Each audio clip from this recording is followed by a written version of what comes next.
ஓம் எது பிழை செய்தாலும் உன் பிள்ளை நான் அம்மா. எது பிழை செய்தாலும் உன் பிள்ளை நான் அம்மா. என்னை நீ வெறுத்திட்டால் துணை வேறு யாரம்மா. எது பிழை செய்தாலும் உன் பிள்ளை நான் அம்மா. என்னை நீ வெறுத்திட்டால் துணை வேறு யாரம்மா. அன்னையே என் குறை தீர் தீர் தீர் தீர் அம்மாவா தாயே வா. உன்னையே நம்பினேன் ஓடியே வா.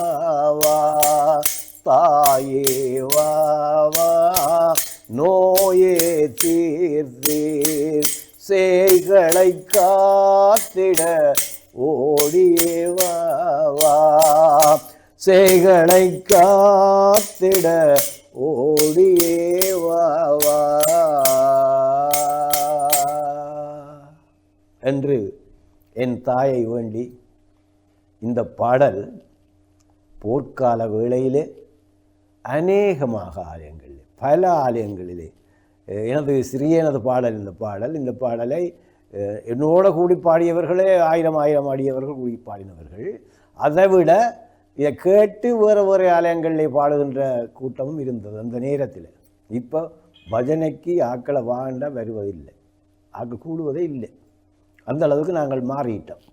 அப்போ இப்படியாக பாடல்களாலே துதிக்க அந்த தாய் வந்து அருளி பல அடியவர்களுக்கு நோய் தீர்த்திருக்கிறாள், பல அடியர்களை வெளிநாடுகளுக்கு அனுப்பியிருக்கிறாள், பல அடியவர்களுக்கு வேலை வாய்ப்பு கொடுத்திருக்கிறாள், பல அடியவர்களை பிள்ளை வரம் கொடுத்திருக்கிறாள், பல பிள்ளைகளை பேச வைத்திருக்கிறாள், பல பிள்ளைகளை நடக்க வைத்திருக்கிறாள். இப்படியானவற்றை சிறியன் நிதர்சனமாக பார்த்தவர். இந்த பாடல்கள் எல்லாம் நாம் பாடிய பாடல்கள் அந்த அம்பிகை ஆலயத்திலே அந்த திருவருளின் கடாட்சத்தை விளம்புகின்ற பாடல்கள். அதே மாதிரி தான் அன்று சரபோஜி மன்னன் சொல்லி போட்டான், உந்த தலையை அறுக்க போகிறேன். அவன் சொன்னான், இந்த தலையை அறுக்கிறது இப்போ நான் பயந்து செய்யலை. ஆனால் தாயே, உன் மைந்தன் சொல் தவறக்கூடாது. தலையை விட்டுல பெரிய எனக்கு பிரச்சனை. நான் சொன்னான் எனக்கு இன்றைக்கு பௌர்ணமி என்று, அமாவாசை தான், நீ எனக்கு பௌர்ணமியை காட்டணும் என்று சொல்லி அவன் விரதம் இருக்கிறான், தவம் செய்கிறான், இலைகளை அமைத்து. அப்பொழுது 22ஆம் பாடல் போன முறை பாடினேன். இப்பொழுது பாருங்கோ, அவன் என்ன சொல்லுகிறான் பாருங்கோ. மணியே மணியின் ஒளியே ஒளிரும் மணி புனைந்த அணியே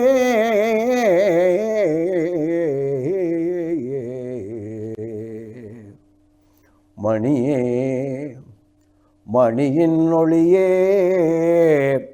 ஒளிரும் மணி புனைந்த அணியே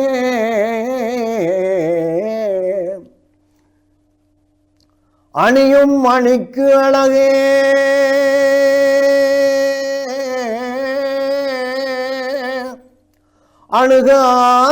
அணுகாதவர்க்கு பிணியே பிணிக்கு மருந்தே அமரர் பெருவிருந்தே பணியேன் ஒருவரை நின் பத்மபாதம் பணிந்த பின்னே.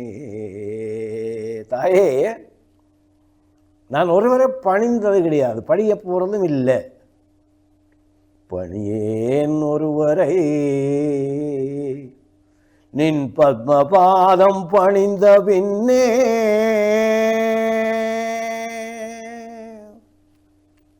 என் அன்பானவர்களே, இங்கேதான் நாங்கள் எங்கள் மதத்தில் நின்று வழிபடுகின்றது தெரிகின்றது. உண்மையிலே போலிகள் மலிந்து போச்சையா. அதனாலே நாங்கள் எதை பணிகிறது இதை பணியக்கூடாது என்று தெரியவில்லை. உண்மை எது பொய் எதென்று யாருக்கும் புரியவில்லை. அதனால் நான் சொன்னாங்க, யாரை எங்கே வைப்பது என்று யாருக்கும் புரியலை. அண்டங்காக்கைக்கும் புயல்களுக்கும் பேதம் புரியலை. அண்டங்காக்கைக்கும் குயில்களுக்கும் பேதம் புரியல அன்றைக்கே சொல்லியிருக்காங்க கண்ணதாசன். அப்படி எங்களுக்கு செக்கு சரி சிவலிங்கம் சரி என்ற நிலையில் பலர் வாழுகிறோம். பேதம் தெரியாமல் இருக்கிறோம், மதம் தெரியாமல் ஓடுகிறோம். எங்கள்கிட்ட மதத்தை விட்டுட்டு ஓடுறாங்கள ஐயா. ஆக வேதனையான ஒரு விஷயம் உங்களோட பகிர ஆசைப்படுகிறேன். என்ன அன்பானவர்களே, என்னோட படித்தவன் என்ற உறவு அவன் போய் நின்று கொண்டு என்னை அங்கே வாழ்கிறான். பாவி படவுளே, நீ இங்கே நண்டா நீ அங்கே போட்டு அங்கே நண்டு இங்கே வாழ்கிற.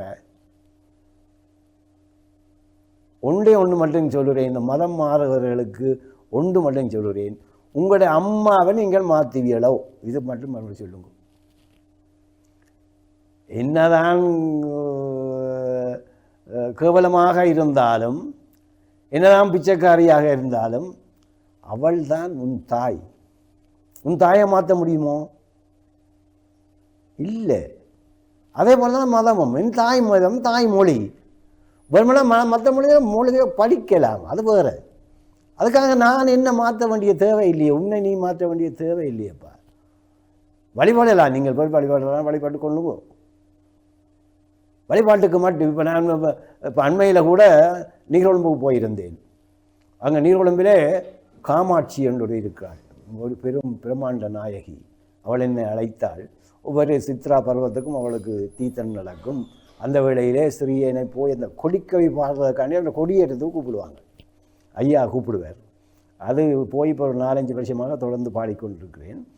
கொடிக்கவி படிப்பதற்கு ஐயா ஒன்றா போய் அறிமுகமாகினேன். அதை தொடர்ந்து அவர்கள் காமாட்சி, அதாவது நீர்கொழும்பு காமாட்சி அம்பாள். நேற்றைய புதன் கூட என் ஃபேஸ்புக் இந்த மூணூரில் அதை பற்றி போயிருக்கேன். போன கிழமை போனேன். அப்போ அப்படி அது அவரவர் விருப்பம். அதுக்காண்டி நாங்கள் எல்லோரும் அப்படி தான் செய்வோம் மட்டும் நான் சொல்ல வரையில. என்னுடைய அனுபவத்தை உங்களோ பகிர்றேன், அவ்வளோ. அதுக்காக நான் மாறலை. அங்கே அன்றிரவு அடுத்த ஞாயிறு நான் அங்கே நிற்க இங்கே நல்ல பிரம்மாண்டமாக விழா எடுத்தார். உண்மையில் கிறிஸ்தவ மக்கள் அப்படி விழா எடுத்ததை நான் காண இல்லை. நீங்கள் அறிஞ்சு போய்க்குள்ள எனக்கு தெரியாது. நான் இந்த ஃபேஸ்புக்கில் போட்டிருக்கேன், என்னோடய ஃபேஸ்புக்கில் அந்த படங்களெல்லாம் போட்டிருக்கேன். மாதா வாராள் அம்பாள் தான், எனக்கு அம்பாள் தான் தெரிஞ்சுது. மாதா வாராள் அப்படி அழகு சுரூபியாக ஒளி அமைப்புண்டால் அந்த மாதிரி அமைப்பு, ஒளி மேலே எல்லாம் விதானங்களுக்கு எல்லாம் லைட் போட்டு அருமையாக வானங்களை வடிக்க, வானத்துக்கே செலவழிக்கு பல கோடி ரூபா, பல லட்சம் கோடி ரூபா வானத்துக்கு செலவழிச்சிருப்பாங்க. அவ்வளோ செலவழித்து கிறிஸ்தவ மாதத்தில் ஒரு விழா எடுத்தால் நான் காணலை. இதுவரை என்னுடைய அறிவுக்கு ஏற்றவரை நான் பார்த்த அளவுக்கு யாழ்ப்பாணத்தில் அப்படி ஒரு விழா இல்லை. யாழ்ப்பாணத்தில் இல்லை, நீர்கொழும்பில் மற்ற வேறு எங்கே நடந்ததும் எனக்கு தெரியாது. நான் பார்த்த முதல் விழா இதுதான். கோடிக்கணக்காக 1 கோடி பேர் மண்டைக்கு அந்த வானம் மண்டைக்கு அவர்கள் இந்த லைட் செலவுக்கும் அந்த வானத்துக்கும் செலவழிச்சது வந்து 1 கோடி கிட்ட செலவழிச்சிருப்பார்கள். அப்படியாக பிரமாண்டமாக விளை. இப்போ எங்கட இப்போ நாதஸ்வரம் இதுக்கு பிடிக்கிறாங்களோ அந்நேரத்துக்கு எல்லாம் பார்த்தா ஒரு கூடுதல் 16 செட் என்றால் யோசிச்சு பாருங்க. ஒன்று 16 லட்சம். ஒரு இப்போ இந்த ரேட் சிலது 2 லட்சம் 3 லட்சம், சில பெரிய மூலங்கள் நாதஸ்வரத்துக்கு கொடுக்க வேணும். ஆக குறைஞ்சது 1 லட்சம் வேணும்.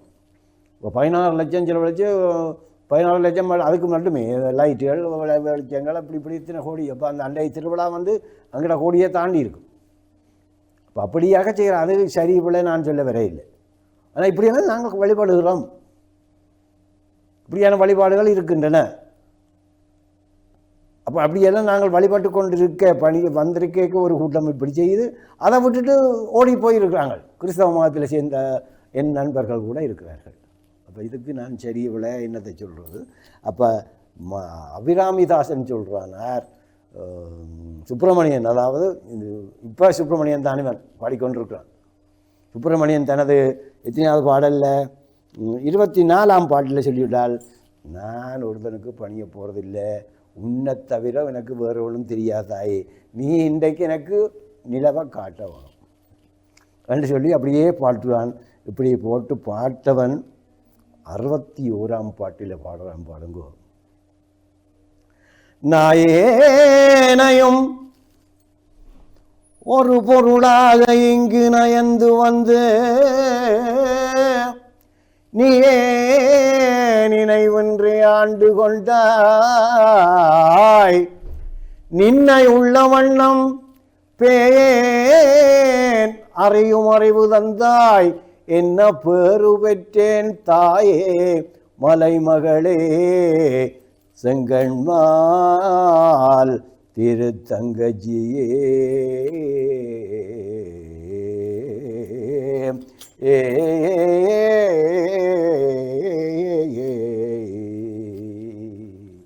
என்ன பேர் பெற்ற அவனை நான் பாடுறதுக்கு மன்னன் கேட்டது ஒன்றது நல்லது ஏன்னா அவனை பாட வச்சுக்கிறான் அவன். அப்போ நான் பேர் பெற்று விட்டேன். நீ என்ன எப்படி வந்து நான் ஒரு பொருட்டாக என்ன ஒரு பொருளாக மதிச்சு வந்துட்டாயே உன்னை நினைச்சு நான் பாடுகிறேன் தாயே நிலவ காட்டடி என்று சொல்லி அப்படியே பாடிக்கொண்டு 65, 66, 67, 68, 69, 70, 71, 72, 73, 74, 75, 76, 77, 78, 79வது பாடல். விழிக்கேருளுண்டு அபிராமவல்லிக்கு வேதம் சொன்ன வழிக்கே வழிபட நெஞ்சுண்டோ நமக்கு அவ்வழி கிடக்க பழிக்கே சுழன்று வெம்பாவங்களே செய்து பால் நரக குளிக்கே அளந்தும் கயவர் தம்மோடு என்ன கூட்டினியே. இந்த கயவரோட நீ கூட்ட எனக்கு என்ன கூட்டுவங்களோட? நான் உன்னை பெரிதாக உன்னை மதித்து உன்னோட தஞ்சம் என்று உன்னோட இருக்கிறேன். எனக்கு இந்த கூட்டம் தேவையில்லை. பழிக்கே சுழன்று பாவங்களே செய்து பால் நரக குளிக்கே இவங்களாம் நரகத்தில் போறார்கள். என்ன நீ உன்னோட சேர்த்துக்கொள், எனக்கு குறைவு தேவையில்லை என்று கேட்டவன் என்ன சொன்னான்? விழிக்கு அவருடைய கடைக்கண் பார்வைக்கு அருள் உண்டு என்று சொன்ன உடனே டொட்டோட அமாவாசை தன்னில் ஆகாயத்தில்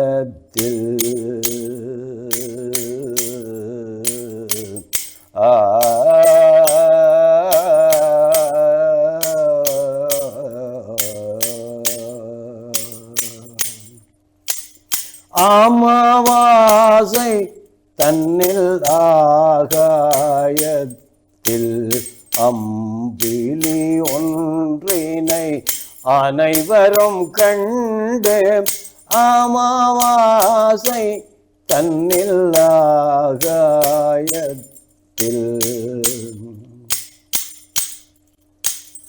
அன்னையின் அருளினை உணர்ந்தனரே அங்கே அன்னையின் அருளினை உணர்ந்தனரே உணர்ந்தனரே அதை வியந்தனரே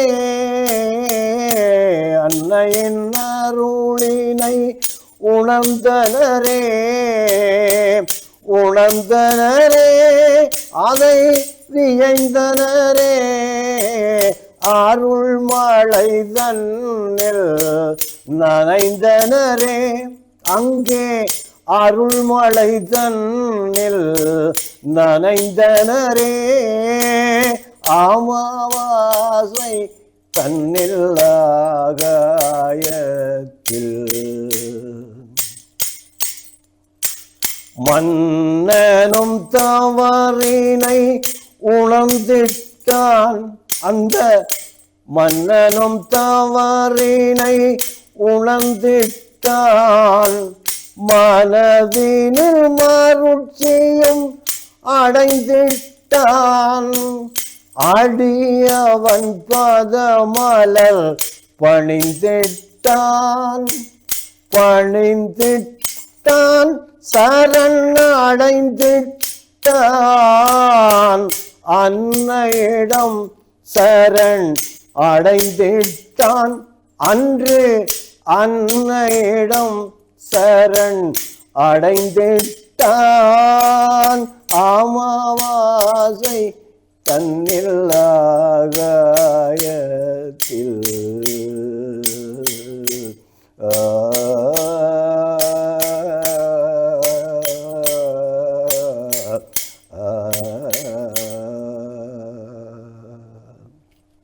அன்பானவர்களே, அந்த 79வது பாடலிலே விழிக்கி அருள் என்று பாடினானே, அப்பொழுது எல்லோரும் ஆகாயத்திலே அங்கே சந்திரனை கண்டார்கள். மன்னனன் கண்டான், மக்கள் கண்டார், அங்குள்ள அனைவரும் கண்டார்கள். ஆகவே தை அமாவாசையிலே அங்கே பௌர்ணமியை காட்டிவிட்டான் அந்த அபிராமி தாசன். அப்போ எப்பொழுது இவன் எழுந்து இறப்பான், தாங்கள் சொன்னதுதான் சரி, அவன் ஒரு பொம்பளக்கள்ளன், அவன் உதவாதவன், அவன் பண்பற்றவன் என்று மன்னனுக்கு கோல் மூட்டி கொடுத்த அந்தளவு பேரும் இப்பொழுது மருண்டு, மன்னனும் மருண்டு வெருண்டு அங்கே அம்பாளது அருளே திளைத்திட்டான். இதெல்லாம் பிரச்சனை என்றால், உண்மையிலே நல்லார் ஒருவர் உளரேல் அவர் பொருட்டு எல்லோருக்கும் பெய்யும் மழை. அன்றைக்கு அபிராமிதாசன் அந்த சுப்பிரமணியன் ஆகிய அந்த அபிராமி பட்டன் அன்று அந்த நிலையிலே இருந்து பாடி அந்த அம்புலியை காட்டினபடியால் அன்றைக்கு நடந்தது, அங்குள்ள மக்கள் அனைவரும் அந்த அன்னையின் அருளே திளைக்கின்ற வாய்ப்பை கொடுத்தவன் இந்த சுப்பிரமணியன். ஆகவே இப்பொழுது மக்கள் எல்லோரும் அவனை அபிராமிதாசன், அபிராமி பட்டன் என்று சொல்லி அழைக்க வெளிக்கிடுகிறார்கள். அப்போ 79வது பாடல் பாடினவன் அப்படியே அங்கே பாருங்கள் பாடிக்கொண்டு போகின்றான். அவன் என்ன சொல்லுகிறான் பாருங்கோ, 79வது பாடலே அப்படி சொன்னவன் அவன் சொல்லுகின்றான் பாருங்கள், கோமளவல்லியை அல்லியன் தாமரை கோயில் வைகும் யாமளவல்லியை ஏதமிழாளை எழுதறிய சாமளமேனை சகல கலாமயில் தன்னை தம்மால் ஆமளவம் தொழுவார் எழுவார் இருக்கும் ஆதிபரே. உண்மையிலே அவளை தொழுவார் எழுவார் இருக்கும் அதிபர், எல்லாரும் உலகத்துக்கும் அதிபராக திகழ்வார் என்று சொல்லுகிறார். உண்மையிலே சிறியேன் சாதாரண ஒரு ஆசிரியராக இருந்து அதிபராக வந்தேன், சும்மா ஏதோ பாடுவேன். அவளை பாடினபடியால் அன்றைக்கு நம்ப மாட்டீங்கள், 20/7/1993 இது ரெக்கார்டில் அன்னதாசன் ரெக்கார்டு, அது எல்லாரும் ஒன்று இருக்கும் என்று சொன்னால் அது நான் ரெக்கார்ட் பண்ணி வச்சுக்கோம் பாருங்க. 20/7/1993 முதல் ஆடி செவ்வாயில் அம்மா அம்மா என்றாயே என்ற பாடத்தொகுதி 1 பக்கம் 5 பாடல்களை துர்க்கையின் சந்நிதியில் பாட வைத்து பொன்னாடை பொற்குழி அன்னை துரந்தரி அவர்களால் போக்கப்பட்டது. அன்னதாசனை உலக அறிய செய்த நாள் 20/7/1993. அது உங்களுக்கு ஏற்கனவே நான் சொல்லியிருக்கேன். அந்த குழந்தை தவறியபடியால், செல்லடியில் ஒரு குழந்தை தவறியபடியால் அந்த குழந்தையின் 31ஆம் நாள் விழாவுக்காக, அந்த விழாவுக்கு, அந்த பிரார்த்தனைக்காக, விழா என்று சொல்கிறதும் பார்க்க பிரார்த்தனை, அந்த பிரார்த்தனைக்காக அம்மா என்ன செய்கிற, அம்மா அம்மா இந்த இங்கே நாம் படும் வேதனைகள் எல்லாம் உனக்கு தெரியாதோ, எல்லாம் நீயே அறிந்திருந்தும் ஏனோ அம்மை வாட்டுகின்றாய். அம்மா அம்மா என் தாயே ஆறுதல் தந்தம்மை காப்பாயே. இம்மாநிலத்தில் நீதானே எங்கள் துர்க்கை தாய்தானே. அம்மா அம்மா அம்மா அம்மா.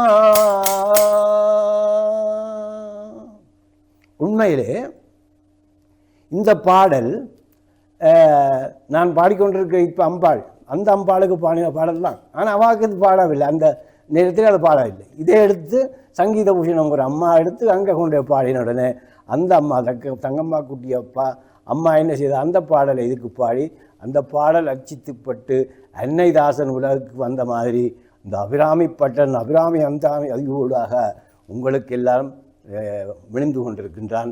அன்று அந்த உண்மையிலே தை அமாவாசையிலே அந்த அவனை சூழ்ந்துள்ள அந்த மக்களுக்குத்தான் அந்த அன்றைக்கு தை அமாவாசை பௌர்ணமி தோன்றியது. ஏனைய உலகத்துக்கு மாற முடியாது. ஏனென்றால் உலகத்தில் திதி மாசினா எல்லாம் தலைகளாக போடும், பிரளயம் ஏற்பட்டுவிடும். அப்போ அந்த அறிவு கட்ட மாந்தருக்கு ஆக அம்மா அந்த யாருக்கு அறிவில்லையோ அவைகளை தெளிவளக்குவதற்காகத்தான் தன் திருத்தோட்டிலே ஒன்றை கழுத்தி அப்படியே வீசி அமாவாசையிலே அம்பிலியை தோன்றியிருச்சால், அல்லது சந்திரன் இங்கே வாழ்ந்தால் சந்திரன் வந்திருப்பான். அப்போ அது பிரளயம் ஏற்பட்டுவிடும். ஆகவே காலநிலையை அவள் மாற்றவில்லை, அந்த மன்னனின் கருத்து நிலையை மாற்றுவதற்காக செய்த அற்புதம் என்பதை அறிந்து கொள்ள வேண்டும் என்பதை எல்லோருக்கும் கூறி இந்த வாய்ப்பை தந்த ஓம் டிவி வித்யா அவர்களுக்கு நன்றியை கூறி அமைகிறேன். நன்றி. வாழ்க வளர்க.